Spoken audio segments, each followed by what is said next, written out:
Hello everyone, Lisa here. I have been busy today sewing up this quilt. I absolutely love this quilt. Oh my goodness. I'm going to put a full picture here so that you can see the whole quilt. It's hard to get this quilt. It's a little bit longer. It's skinny and long. So here is the quilt in the full view right here. And today we are going over this pattern called Victorian Photo Wall Quilt. This quilt measures 14 inches wide and 30 inches long. It is for decoration purposes only, and so we use all kinds of trims and lace and beads and dangly charms to decorate this quilt, and we have a lot of fun. If you would like to get a copy of this pattern for yourself, I'm going to put a link for this pattern right in the description box. And let's begin. Who's excited? Oh my goodness, look at this. All right, let's get busy. Let's go.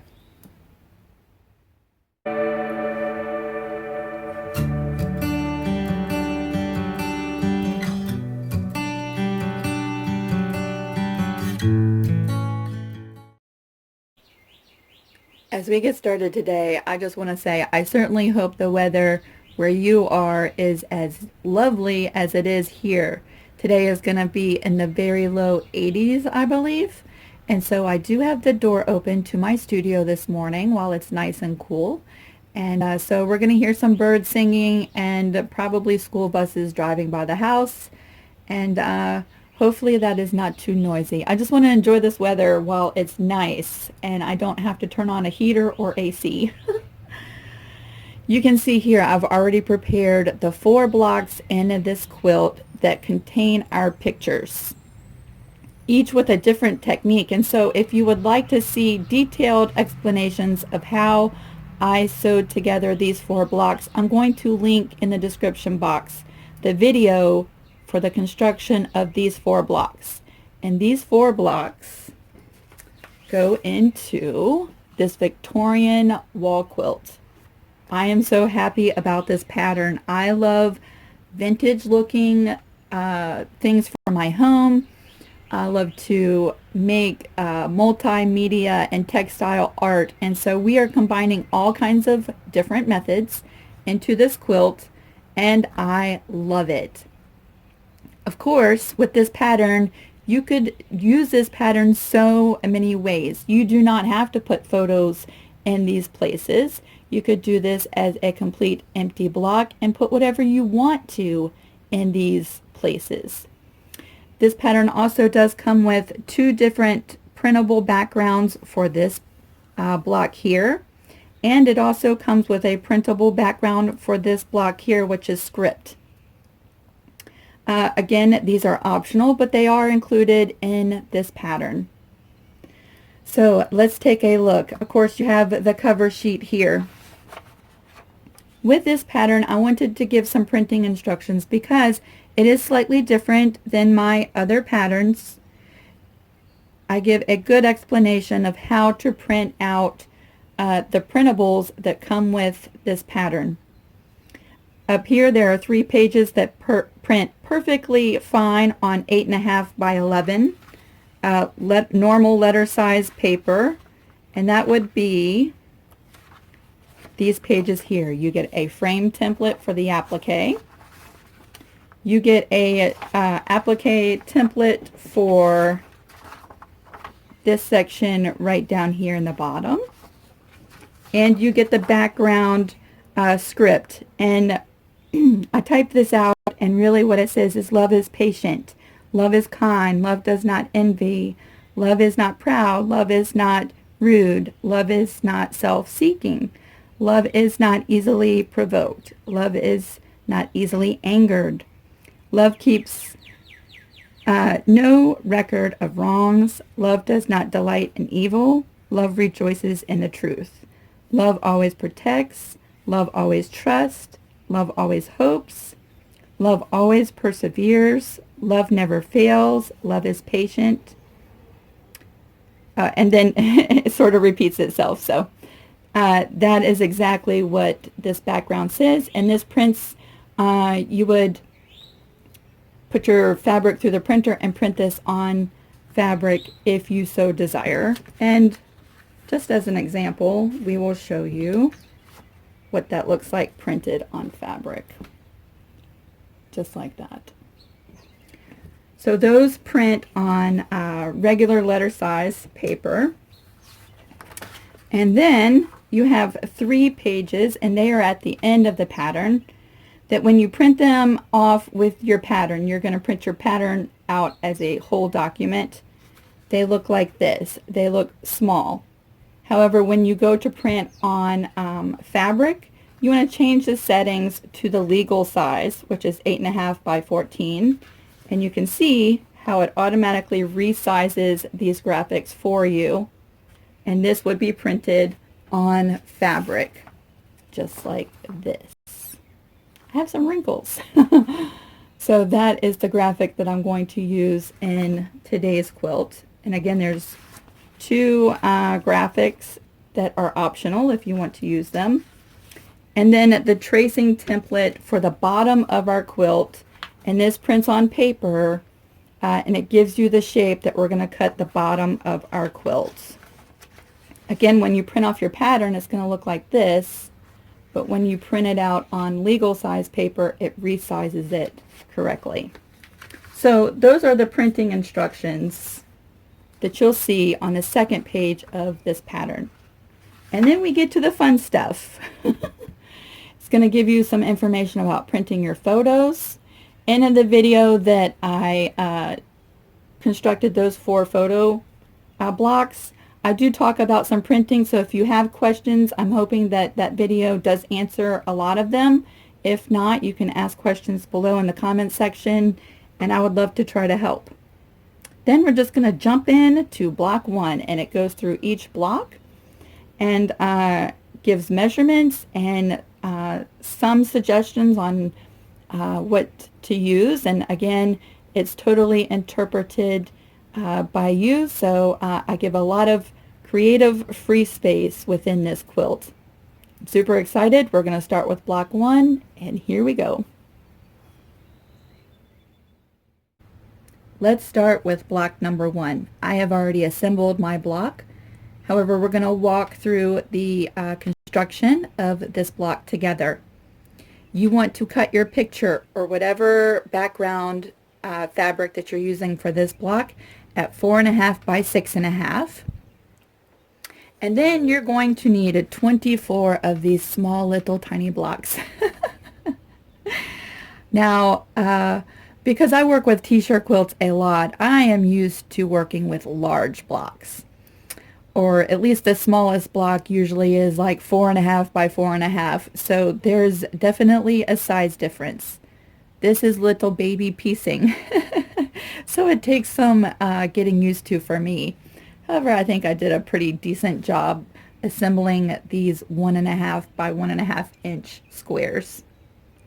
You would need 24 of these. And a way that we assemble this block is you piece together 4 little blocks for the top and bottom, just like that. So you would piece this as a unit for the top and bottom, and then you need 8 of them for the sides. Once you have your top and bottom assembled, attach it to your photo with a 1/4 inch seam allowance. Press that open and then attach the side strips.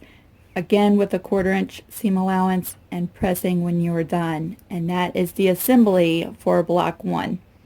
You could, of course, if you're doing something other than a photo quilt and you just want to have this as one single block, the measurements for this block then would be cut this block at, let's see, 6.5 by 8.5. I don't think that I have that written in there. But doing the math, it would be 6.5 by 8.5, and that's what this block finishes as. We are on to block number 2. On to block number 2, which is also a picture block. In this block, we use a frame template, which is in the pattern, to frame our picture. Again, I do show exactly how I assemble this block in my previous video in the description box. But we're going to walk through the measurements of this block. The background square for this block is measured at 8.5 by 10.5. And then just real quick, you would trace your template on the type of fusible that you're using, following the instructions for the fusible that you're using. I use Heat and Bond Light for this, and it works wonderfully, and I'm very happy with that. And you can stitch through Heat and Bond Light. If you're using a permanent Heat and Bond, you cannot stitch through that, so keep that in mind when purchasing your fusibles. So I traced the template and adhered that to my frame fabric and cut out my frame. Fused everything in place. I used a glue stick to just keep the picture in place while I was moving everything around at my iron. And then I just did a zigzag applique stitch around my picture frame, and we have this picture. I kept the frame a little bit smaller so that I could add embellishments around the frame, and so that I could use a little bit smaller picture. If you wanted to make the frame larger, there is room within this block to do that. I believe if you scan this with your copier and resize it within the page, that you could customize the size of this frame. So once we have this block assembled, we're going to set that aside and move on to block number 3. We are on to block number 3. And you know what? I totally forgot that today is Wednesday, which means flight training day. So I had to shut the door to my little studio out here, and I do apologize for the background noise that we're going to experience today. However, pushing through that, we're on to block number 3. Block number 3 goes right here in our quilt. And I call this a creative free choice block, which means you can do whatever you choose to with this block. You could leave this completely blank and let the fabric speak for itself, all on its own. You could embellish this block however you want.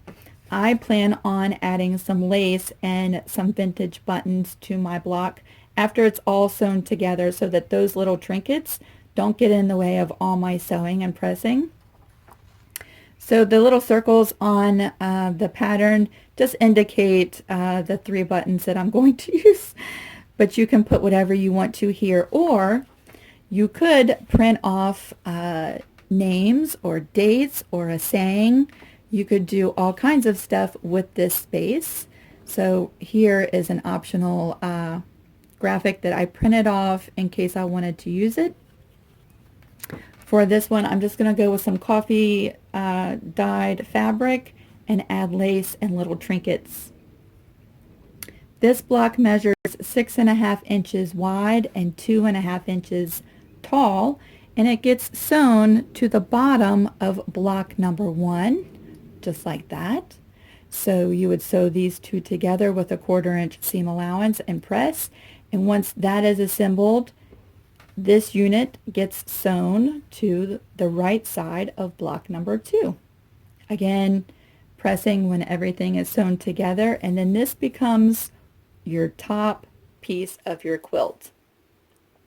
I believe I will go ahead and join these 3 sections together, and then we're going to move to block number 4. I am back from the sewing machine, and you can see I've joined block 1, 2, and 3 all together. So that is my top piece of my quilt. We are moving on to block number 4. Block number 4 has 2 printables in this pattern that you can choose from if you choose to use them.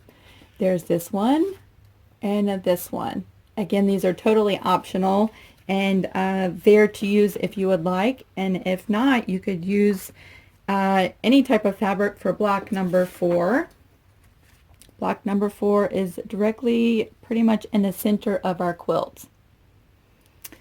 So the first thing that I did is I printed off on fabric one of my backgrounds, and I chose to use this one for this quilt. And the first thing that you're going to notice is you print this on legal size paper, which is 8.5 by 14 inches. Well, because we have seam allowances in all of our pieces up here, what you're going to notice is that this is a tiny bit shorter than the rest of our quilt, and that is totally fine. If you are cutting fabric for just background fabric because you're not using these printables, then go ahead and cut your background to match the 14.5 inches. If you are using one of the printables and you have printed it off on legal size fabric that has been fused to freezer paper, then this is what you're going to have. This is not unusual. This is not abnormal. What I plan to do is sew it just like that, and I will have a 1/4 inch overhang on both sides. And at the end, I'm going to square up my quilt and make sure that everything is nice and even on the sides when I'm done. The pattern says to cut your fabric at 8.5 by 14, just like legal. You could cut your fabric at 8.5 by 14.5. However, I don't think that your graphic would print directly in the center, and that's why I haven't said to print this off on the correct size, because I believe that this would be shifted one way or to the other and would not be centered on your fabric. We are going to move on. I'm going to attach block number 4 to the bottom of this top unit here with a 1/4 inch seam allowance, and I'll show you when I'm done the overhang that we have, and that is okay. Let me go start sewing. I am back from sewing on block number 4, and after careful consideration at the sewing machine, what I decided will probably work best if you are using a printable at 8.5 by 14 inches is when you are sewing block number 4 to your top units, to align them at the right side of your quilt. We have all of these little blocks in block number 1, if you've chosen to do your layout like this, that we do not want to trim yet.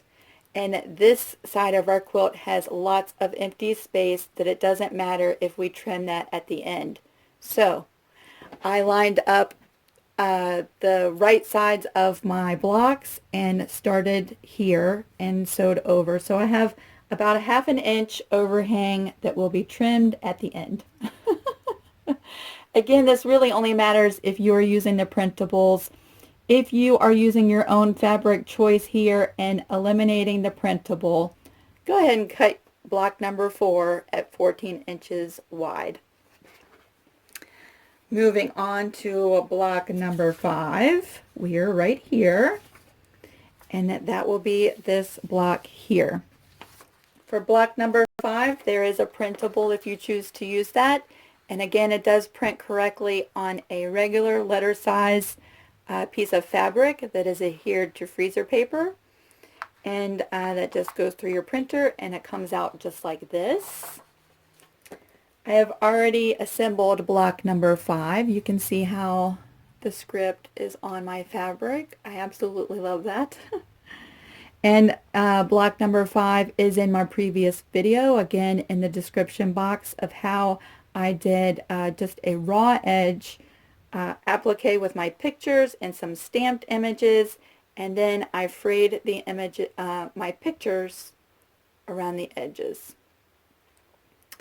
Again, you are totally free to use whatever size pictures you want. You do not have to use stamped images. You could use buttons and lace and trim, all kinds of little trinkets, and basically design this block the way that you want.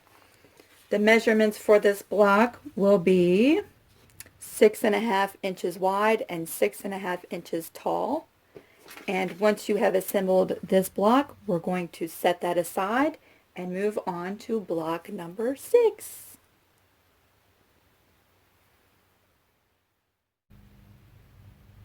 We are doing block number 6 now. Look how darling this is. I love using lace and trims to frame photographs and other elements in my quilts. I just think that it really gives it like a homespun, a very vintage and dainty feel to your quilts and other sewing projects. To see the construction of this, again, the link to this video is in the description box below. To begin, we're going to, of course, get our picture and cut it to the size that you want. This is totally up to you as long as it fits within the background of your fabric. The background fabric, this brown fabric, measures 8.5 inches wide and 6.5 inches tall. And then you just frame your photo with your lace or trims. That's what we've done here.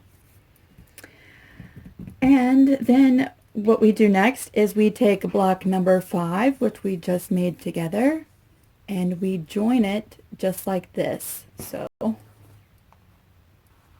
flip it over and sew your seam allowance here. Flip it over and press, and then this becomes one unit. Once this is together, we're going to join it to the bottom of block number 4, just like that.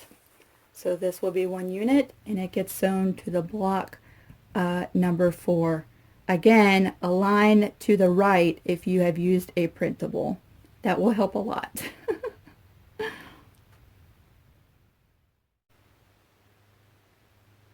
Okay, we are back from joining the blocks 5 and 6 to our block number 4, again lining up at the right edge of the quilt, and we will have the overhang to the left.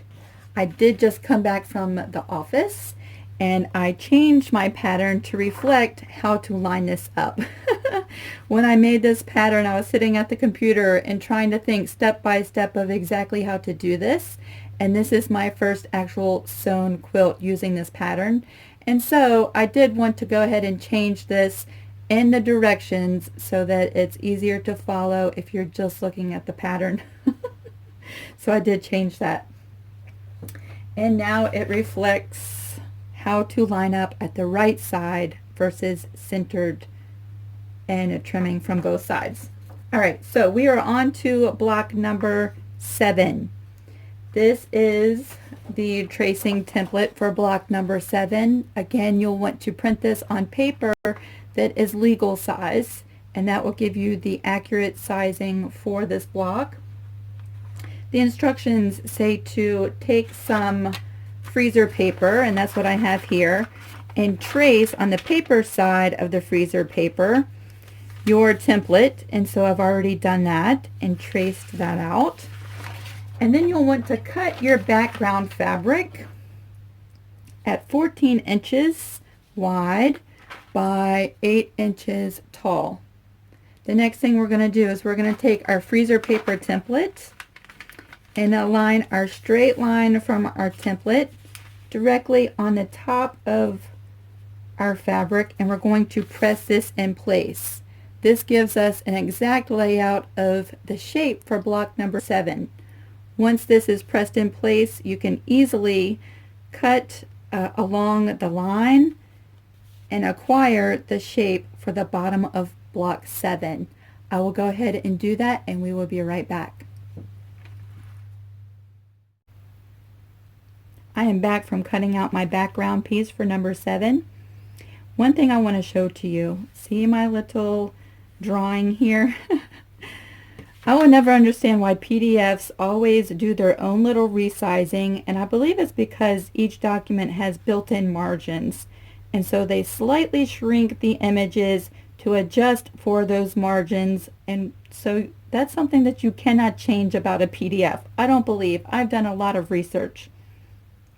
To accommodate for the small shrinking that automatically happens, here's what I've done. I've gone in because when you trace out your template, you will put it onto your block that is 14 inches wide. You will notice that the traced out image is slightly smaller and doesn't go to the end of your fabric. These are the ends of 14 inches, and this is how the PDF resizes automatically. That's not my doing. So what I did is I adjusted my drawing to come to the edge of the fabric, and I gave myself a 1/4 of an inch because we're going to be sewing that into the bottom of our quilt. I hope that is not too confusing, and really you can just make this any shape you want, but I just drew a little dotted line up to the sides of my 14 inches, and again about a 1/4 inch down from the top of the block, and then I cut that out. Once you have your background cut out, you can easily remove the freezer paper just like that. And we are ready to place the center of this block. For the center, you'll want to have your block 7 tracing template for the center. I used Heat and Bond Light on the back of this fabric and traced with the Heat and Bond Light my template, adhered that to the back of my fabric, and cut this out. So that is the exact image of our tracing template. I will take the paper backing off and align this exactly the way that I want it, just like that, and fuse that into place. And this will be block number 7. I am back from the sewing machine. I fused my center for block number 7 in place, and then I took it to the sewing machine, and the directions say to use your desired applique stitch. You want to stitch this down, especially if you have used Heat and Bond Light, and do an applique stitch all the way around. I chose just to do a straight stitch with a contrasting thread, just because I think it just adds another level of design to my quilt, and plus I wanted you to be able to see that. The straight stitch kind of looks like this was hand sewn onto the quilt, so I really liked it for this block. So we have a block number 7 complete. Before we attach block number 7, we're going to go ahead and trim our overhang from this top section and this bottom block 5 and 6. We're going to go ahead and square everything up, and at that point our quilt should be 14 inches wide. Once I've done that, I will attach block number 7 to the bottom, again a 1/4 inch seam allowance, and then we will have our quilt top all assembled. Yay! I am back from attaching block number 7 to the rest of my quilt.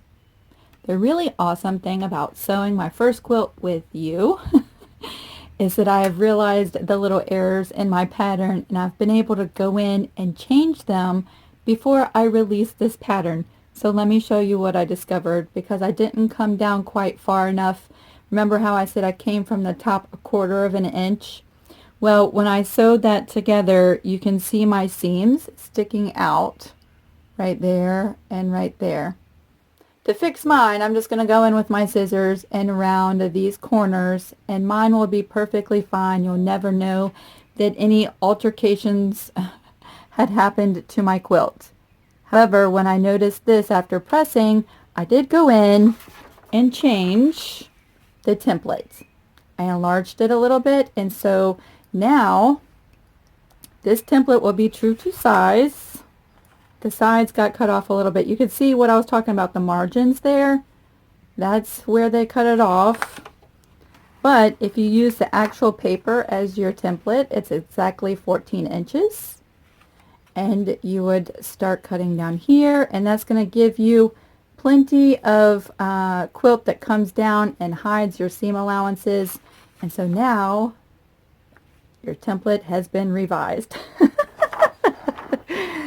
Oh my goodness. So you can see all of the things that have to be thought about when actually making a quilt pattern. it can be a little tricky sometimes, but I think we've ironed out all of the little details, and so your pattern will be correct when you get it. For mine, I'm going to just go in and round my corners just like that. It'll be fine. So what we're going to do now, you can see behind my quilt is the backing fabric that I've already cut and the batting. The pattern says to cut the batting and the backing at 16 inches wide and 33 inches long, and that gives you plenty of overhang around the quilt top.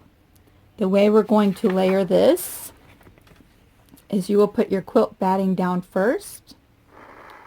You will lay your backing right side up, so this is the pretty side, right on top of your quilt batting. And then you're going to take your quilt top and you're going to center that onto your backing and batting right side down. So right side facing your quilt backing. I'm going to move the camera so you can see a bigger view of exactly what we are doing. All right, here is a full view. I'm hoping that everything is in the camera. And as much as I do not like using pins, I do believe that pins would be the best way to keep all of your layers together while we sew our quilt together. We are not doing a binding on this quilt. Of course, you could do a binding. It would be a little difficult at the bottom, I think. For this quilt, we are going to sew our layers together and then flip everything right side out. So I've pinned all of my quilt down very good and secure. We're going to start up at the top, and using a 1/4 inch seam allowance, we're going to leave an opening here. We're going to start here and go all the way around our quilt as nice and straight as possible, and when we get back here we will do some back stitches. Also remember when you start to do some back stitches, that way when we're flipping everything right side out, that your stitches stay nice and secure at your opening. When you get to the bottom, using a 1/4 inch seam allowance might cause you to lose some of the detail at the bottom. I plan to, when I get down to this part, go less than a 1/4 inch and try to sew as close to that edge as possible so that I keep some of the finer detail right in this bottom area. And then we will be flipping everything right side out. I am back from sewing all of our layers together, so all the pins are gone now, and I have trimmed my quilt. The way that I trimmed everything is I came right to the edge of the quilt top and just trimmed all the way around my quilt. When I got to the corners, I did trim the corner off, and you can see the distance. There's the stitching there. I left a little bit of space just to make sure that I didn't cut through the stitching there, but when we turn this, it'll help this corner be more corner-like or pointy without all the excess material that would have been there. I did the same thing along the bottom. These two bottom corners I trimmed, and then all along this decorative edge, whenever I came to a corner, I took my scissors and snipped that corner. See that little snip? Close to, but not exactly all the way up to the stitching line. Just like that. When we turn this right side out, this little snip is going to help everything lay down nice and smoothly. So I did that all around all the intricate pieces of my quilt bottom. Just little snips. And so we are ready to turn this right side out, and we'll be right back. I just finished turning my quilt right side out. I don't know why that part is always the most nerve-wracking part for me. Like, I get really nervous turning stuff right side out. I don't know why. It's just a hang-up that I have. However, I think everything turned out very, very well. There is the top of my quilt. And here's the bottom. I don't think that I went close enough to the edge to really get the points that I wanted right here, so that will probably take some practice. When you're sewing the bottom, just take your time and do the best job that you're able to do. I don't absolutely hate that, so I'm happy with it. I do think the next time I make this quilt, I will be more careful to go a little bit closer to the edge of my quilt when sewing all of my layers, so that I do get these little points that poke out like that. I don't think that that looks horrible. Once you have everything turned right side out, I use my handy dandy ballpoint pen and poke out all of my corners. It has a very blunt end, and so I'm not worried about busting through the stitches and messing up my quilt. I poked out all of my corners, and then I gave this a good press. At this point, we still have the opening where we turned our quilt. I have pressed that in. You can do one of two things. You can hand sew that together, which I plan to do, or you can go around your quilt with a straight stitch all the way close to the edge of your quilt. That will close the opening at the same time, and you can go all the way around your quilt like that. I will hand stitch mine, and then at this point we're ready to do any quilting to the quilt that you want to do, and embellish with things that you did not want to put on the quilt while you were sewing and pressing all of your blocks together. Like, I'm going to add some lace and little trinkets to this block. I do think that I'll add some lace down here somewhere, and I'm not quite sure what else I want to do. I do want to do some kind of embellishing around this picture frame. So I'm going to go ahead and hand sew this shut, do my quilting, add any final embellishments, and we will meet back at the end.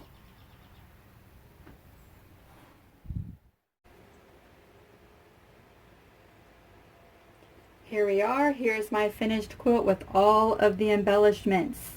It's hard to fit it all in this view. So this is the layout, and I'm going to put a picture right here while I talk about and show you the embellishments. I'm going to bring you down a little bit closer and a little bit closer, and you can check out the full picture here. Some of the things that I did is I added some lace trim, and I sewed that on. This was a lace flower that I made, and I hot glued this because this quilt is not going to be washed. We can use hot glue and things like that on our quilt, and I made this lace flower and put a little accent with a flat back pearl in the middle, so you can see how pretty that is. And I coffee dyed that. That was white. And let's see, I added a little key charm with a little bulb pin, just like that. I took a whole bunch of my metal findings like paper clips and bulb pins and brads, and I made a solution that makes your things rusty really quick. And I did that a couple weeks ago, and this is one of the pins from that solution. So it really goes with the vintage look. I took some lace flowers and glued them to the back of, or to this corner here. Then I put some flat back pearls in the centers. I did some decorative stitching along the edge of this block. You can see little flowers. Again, some more lace trim. Let's come back up here. I sewed on this lace trim.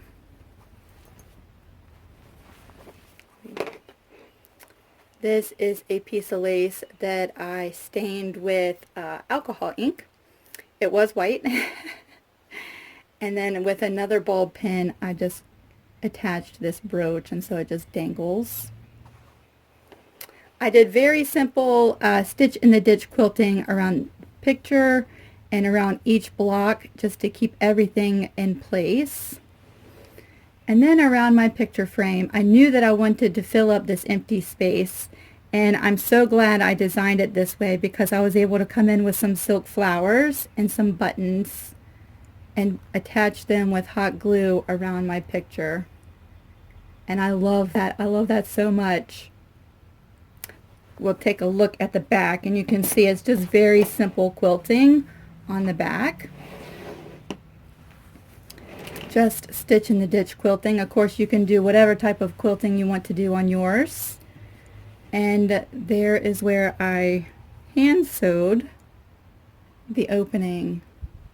So I am getting better at doing hand stitching. I'm much better on the machine. So this is my quilt. It has been a ton of fun today, and I've enjoyed working with you all. Again, if you are interested in this pattern, I do have a link to this pattern in the description box below. If you have any questions about the construction of this lovely little quilt, feel free to comment in the comment section or join me over on Facebook. I will link my Facebook account or my page in the description box as well. Thank you all for joining me and walking along this quilt with me. Have a great week.